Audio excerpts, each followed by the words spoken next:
Namaste, welcome to Geeta's Kitchen. Today's recipe is a very easy type of sambar which is called as Killi Pota Sambar. This is a request from my subscriber Sudha. See, in sambars I have shown you different varieties. Arachu Pota Sambar where we wet grind the ingredients along with coconut. Then another one is when we dry powder the ingredient, dry roast powder the ingredients and add. And this is Killi Pota Sambar where we are just using the chilies. Here a combination of green chilies and dry red chilies, and only that adds to the flavor and spice of this sambar. Nowadays when we want to grind the masalas for a sambar, it's very easy. Just at the press of a switch we can do the wet grinding or the dry powdering of the masalas in just a matter of few seconds or maximum 1 or 2 minutes. But in my grandmother's times it was not so. They had to laboriously pound the masalas or grind it on what you call as a silbatta, I think in Hindi, for making either a wet ground paste or a dry spice powder. And in those times I am really happy that they have been so innovative. Maybe there were times when they were physically tired or maybe they ran short of time, but yet they had to make a good meal for their family members, and that's how they came up with this Killi Pota Sambar, where you just add the flavor and spice comes from only the chilies and just the items available in your spice box. So like this there are so many other traditional recipes. I remember my mother used to make one Vedike Vitta More Kodambu. That is, More Kodambu is a curd braised gravy where there would be no soaking and grinding but just the tempering of ingredients and added to this More Kodambu. That also used to taste very good. And my mother-in-law would at times make a More Kodambu in which she added dal or cooked dal also into it. Or if it was mango season, they would replace the tamarind and use raw mango instead. So lot of different variations. So all this I am telling for those who are not familiar with South Indian cooking and who think that South Indian cooking is just idli vada sambar. There is a whole range of recipes, and each house or each household has its own special touches to each recipe too. So this, yes, it is very similar to the dal which we have in other parts of India. But a Maharashtrian dal would be different from a Gujarati dal, different from a UP or a Punjabi dal. Similarly, sambar also we have various types. For this, we need to use tur dal. Here I have taken about half a cup of tur dal and I have soaked it in water for about half an hour. See, even though we are using the pressure cooker, if we soak it and then cook, the dal will be mashed very well. So I have added already 2 cups of water to this. I'll add it along with the soaked water. Add a pinch of turmeric powder and also a drop of oil to this. We'll allow this to cook for 3 whistles. While that is cooking, I soaked a small lemon sized piece of tamarind to extract the juice.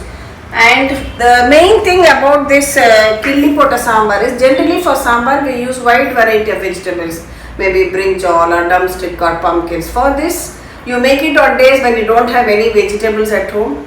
Just a very simple sambar, and we don't even use sambar powder in it. So I am just using basic items which are available in everyone's home. That is, onions I have taken 2 tomatoes and 2 green chilies. Our dal is cooked and ready. We can now get ready for making the sambar. So whenever you use this stone vessel, first add the oil and then switch on the gas. Now we'll add some mustard seeds to it.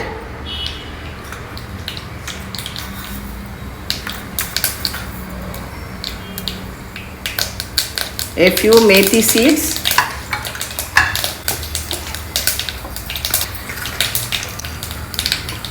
Some hing.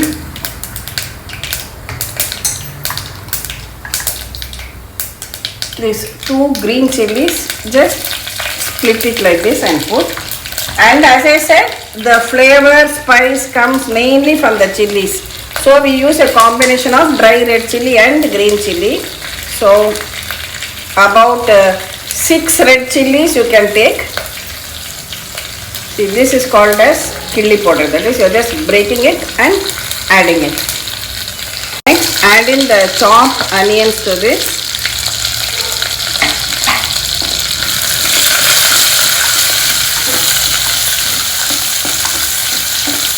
Add the required quantity of salt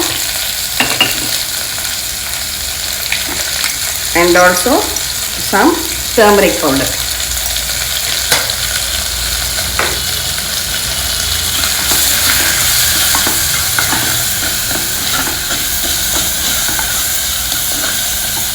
Next, add in the chopped tomatoes also to it, and again fry everything well together till the tomatoes become really soft. Side by side, let's open a cooker and see.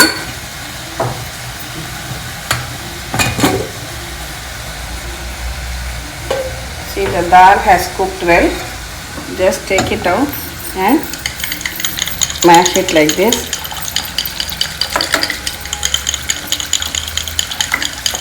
Mash it very well till it is very soft like this. If you are a bachelor, beginner, you don't have this churner, don't worry. Just use the back of a spoon and mash the dal well like this.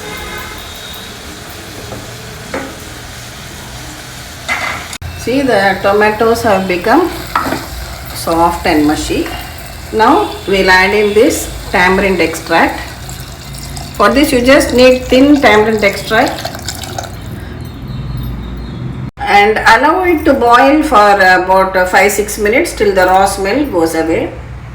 See, the sambar is boiling well now. Now we add the cooked dal to it.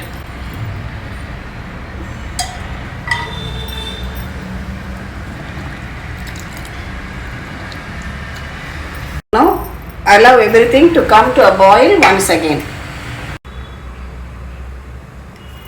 See, the sambar is again boiling well, and have a look at the consistency. It need not be very thick like vegetable sambar. This is more flowing in consistency and this is perfect now. See, the sambar has boiled well. Now we can switch this off. So our killi pota sambar is ready and done.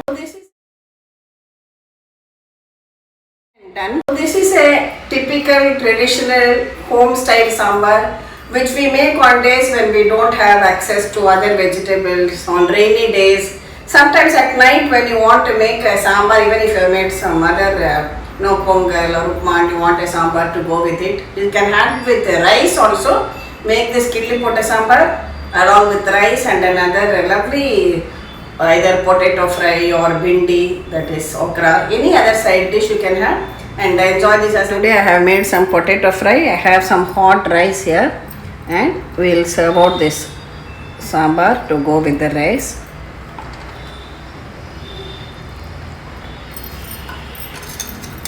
And also a little bit of ghee on top. It's very easy both for beginners, bachelors, those who want to make up something in a jiffy, that is, maybe you have somebody come home, you don't have time to cook anything elaborate, this comes to your rescue. Thank you for watching the video. Please subscribe to Geeta's Kitchen. We'll meet again with another interesting video. Thank you.